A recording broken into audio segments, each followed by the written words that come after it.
मशहूर था और बड़ी दूर दूर से लोग यहाँ खाना खाने आते थे। होटल के खाने का बढ़िया स्वाद और यहाँ की साफ सफाई भी एक बड़ी वजह थी कि आसपास के कई होटलों और ढाबों को छोड़कर कस्टमर सत्यभान के पास ही आते थे। सर, मेरा नाम रमन है, मैं पब्लिक टाइम्स अखबार से आया हूँ, मुझे आपका इंटरव्यू करना है। अच्छा, हाँ हाँ, क्यों नहीं, आइए आइए। रुकिए, पहले मैं आपका तिलक करूंगा। हाँ, अब ठीक है, अब आप यहाँ आराम से बैठिए। छोटू, जल्दी से साहब के लिए गर्मा गर्म कचौड़ियाँ और बढ़िया चाय तो लेकर आ। हाँ तो सत्यभान जी, सबसे पहले मैं आपका पूरा होटल और यहाँ की किचन देखना चाहूंगा। वैसे सुना तो मैंने ये है कि आप किसी को भी अपनी रसोई में लेकर नहीं जाते, लेकिन मुझे तो आपके वहाँ लेकर जाना ही होगा, वरना ये इंटरव्यू अधूरा रह जाएगा।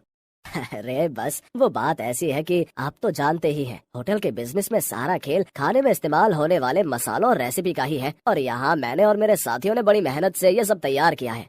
अच्छा, लेकिन आपके यहाँ जो लोग काम करते हैं, मतलब आपके साथी, अगर उनमें से किसी ने धोखा दिया तो? नहीं नहीं, ऐसा तो हो ही नहीं सकता। यहाँ जितने भी लोग मेरे लिए काम करते हैं वो सबके सब मेरे गाँव से ही हैं, यानी सब मेरा परिवार है। आज तक का रिकॉर्ड है, मुझे मेरा कोई साथी छोड़कर नहीं गया। ये तो वाकई बहुत बड़ी बात है। लेकिन अब तो आप इतने मशहूर हो गए, आपका होटल एक ब्रांड बन चुका है, तो लोग आपकी रसोई को अंदर से देखना चाहते हैं। आप चिंता मत कीजिए, मैं आपके मसालों और रेसिपीज का राज नहीं खोलूंगा, लेकिन रसोई के अंदर की कुछ फोटोज तो चाहिए होंगी आपके इंटरव्यू के साथ छापने के लिए। सत्यभान उस पत्रकार को समझाने की कोशिश करता है, लेकिन वो खुद ही उस पत्रकार की बातों में फंस जाता है। अखबार में अपना इंटरव्यू और फोटो छपने की बात से वो बहुत खुश था और इसी खुशी में वो बह गया और उस पत्रकार को उसने अपने होटल का एक एक कोना बहुत अच्छे से दिखाया। साथ ही अपनी रसोई में ले जाकर अपने सारे तौर तरीकों और रेसिपीज का भी अनजाने में खुलासा करता गया। वो पत्रकार होटल की लगभग हर चीज की तस्वीर ले रहा था। इंटरव्यू के दौरान उसने सत्यभान से कई सवाल पूछे, जिनके जवाबों में सत्यभान के सारे सीक्रेट खुलते जा रहे थे। अच्छा सत्यभान जी, बहुत अच्छा लगा आपसे मिलकर। इंटरव्यू के लिए शुक्रिया, अब मैं चलता हूँ। जी जी, आपका बहुत शुक्रिया। वैसे ये सब कब छपेगा अखबार में? बस यही 1-2 दिन में, मैं आपको फोन पर इन्फॉर्म करूंगा।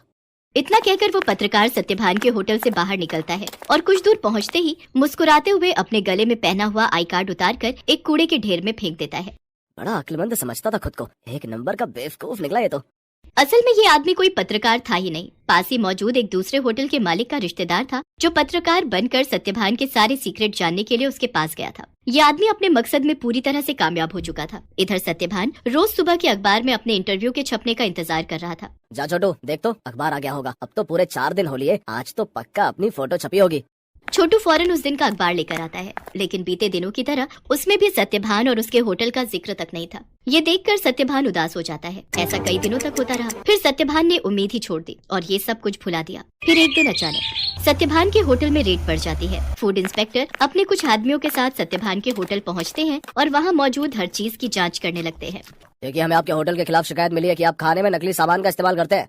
ये कैसी बातें कर रहे हैं आप? सालों से मैं इस होटल को चला रहा हूँ, वो भी पूरी ईमानदारी से। अगर ऐसा है तो हमें यहाँ की तलाशी लेने दीजिए। चलिए हटिए यहाँ से। पूरी टीम होटल का कोना कोना छानने लगती है। तभी उन्हें किचन के पास एक छोटा सा दरवाजा दिखता है। फूड इंस्पेक्टर खुद इस दरवाजे को खोलकर अंदर जाते हैं तो उन्हें काफी मात्रा में नकली घी, तेल, नकली मसाले जैसी कई चीजें मिलती हैं। तो ये है तुम्हारी ईमानदारी का सबूत? हाँ, शर्म आनी चाहिए तुम्हें।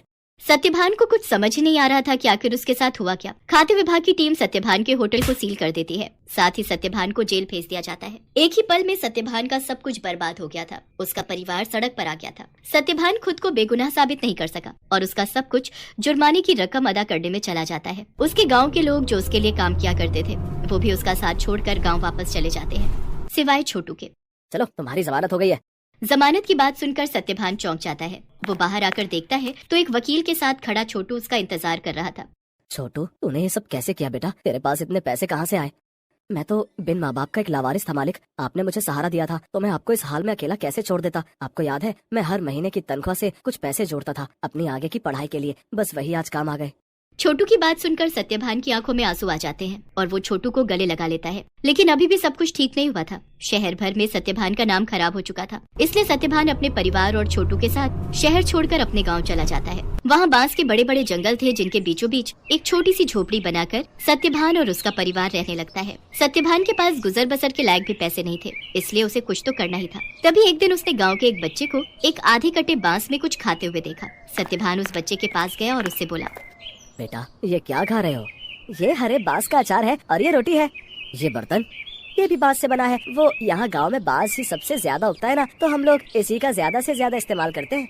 उस बच्चे की बात सुनकर जैसे सत्यभान के दिमाग के घोड़े दौड़ने लगे। उसने फौरन छोटू को अपने पास बुलाया और उसे कुछ समझाने लगा। फिर अगले दिन तड़के सुबह ही वो छोटू के साथ बांस के जंगल में गया और ढेर सारी बांस की लकड़ियाँ काट कर ले आया। सत्यभान और छोटू दिन रात लगे रहे और देखते ही देखते उन दोनों ने सिर्फ बांस की मदद से पूरा का पूरा होटल बनाकर तैयार कर लिया, जहाँ दीवारें भी बांस की थी और सारे बर्तन भी। अब सवाल ये था कि इस होटल में पकेगा क्या।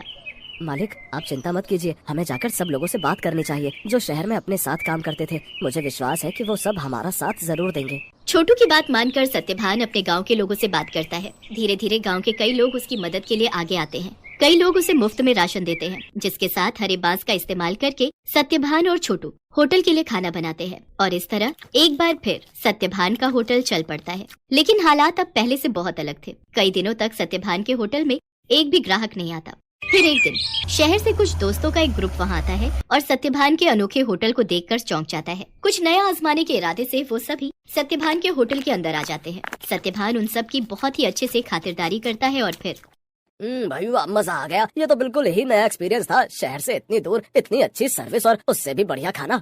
सच में बहुत अच्छा लगा यहाँ आकर। और सबसे बड़ी बात, मुझे तो पता ही नहीं था कि बांस को भी खा सकते हैं, वो भी इतने अलग अलग रेसिपीज में। सत्यभान के खाने और अलग किस्म के होटल की तारीफ वो सभी दोस्त अपने दूसरे दोस्तों से जाकर करते हैं, जिसके चलते और भी लोग खास तौर पर सत्यभान के होटल में खाना खाने वहाँ पर आते हैं। सत्यभान की सर्विस और खाना बहुत जल्दी अपना पहचान बना रहा था। लोग शहर के हाई फाई होटल छोड़कर सत्यभान के पास गांव में आ रहे थे। धीरे धीरे सत्यभान की गाड़ी पटरी पर आने लगती है और उसके पुराने साथी जो गाँव में ही थे वो भी उसके पास काम पर लौट आते हैं। मालिक, भगवान की दया से अब सब ठीक हो रहा है, लेकिन अब तक ये समझ नहीं आया कि आखिर वो सब नकली सामान उस दिन अपने होटल में आया कहाँ से। ये पहेली तो सच में सुलझानी ही होगी छोटू। मुझे लगता है मुझे कुछ करना चाहिए।